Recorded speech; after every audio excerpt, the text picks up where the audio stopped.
খেলা জমে গেছে রে। এনসিবির নেতা নাহিদ কি কইল রে? অনেক উপদেষ্টা তাদের নিজেদের আখের গুছিয়েছে অথবা গণ অভ্যুত্থানের সাথে বিট্রে করেছে। আমরা যখন সময় আসবে এদের নামও আমরা উন্মুক্ত করব। তারা নিজেদের সেফ এক্সিটের কথা ভাবতেছে। কাম সারছে রে।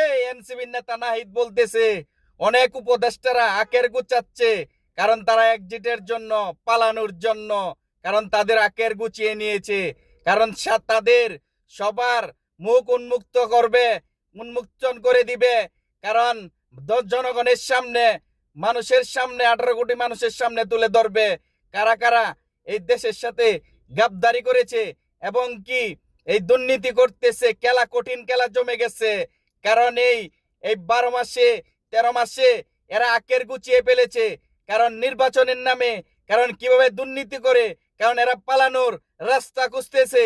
পালানোর রাস্তাও খুঁজে পাবে না। বাংলার মাটির থেকে বাংলার জনগণ প্রস্তুত হয়ে আছে।